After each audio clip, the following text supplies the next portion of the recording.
Hi, I'm Michael Boyer, the Chief Clinical Officer here at Chris O'Brien Lifehouse. As many of you might have heard, we had a false positive COVID-19 test yesterday that caused some urgent changes having to be made in the way we were running the hospital. You might be wondering how a false positive test comes about, and I thought I might try and explain that to you.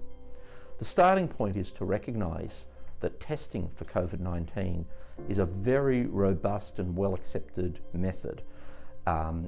You'll know from watching the media, every single day there are tens of thousands of tests done in New South Wales and probably hundreds of thousands of tests done around Australia.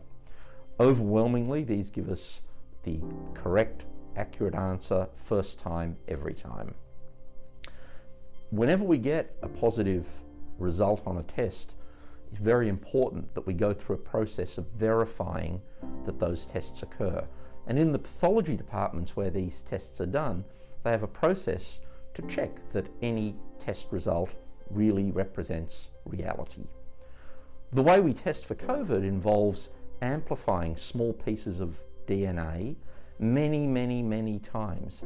And so it's quite easy that if there's even the smallest contaminant, that we can amplify that contaminant and actually get a false reading. When we do get a positive result though, what happens is that the test is repeated, sometimes even using a slightly different method. And if we are truly dealing with a positive result, we would expect to get the same answer over and over again. In the case of the person at Lifehouse, in fact what happened on that repeat test is that we got a negative result. And so we had one negative, one positive. In that situation, we took all the precautions you would expect us to do within the hospital, but at the same time, it was organised by New South Wales Health to repeat the test using a brand new sample from the person involved. When we got that result, which was negative, and also a further repeat test on the original sample, which was also negative, the conclusion was that the test was really a negative test.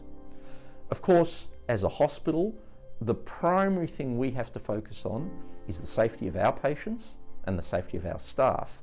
So whilst we're waiting for that confirmation, we had to take all of the actions to ensure that just in case this really was a positive result, we had protected everybody, and that's why we had so much disruption here. So I apologise to everybody that was affected by that. I'm sure you will understand it's done with the safety of everybody in mind, and we hope we will continue to deliver safe, high quality cancer care to everybody that needs it and provide a good, safe workplace for all of our staff.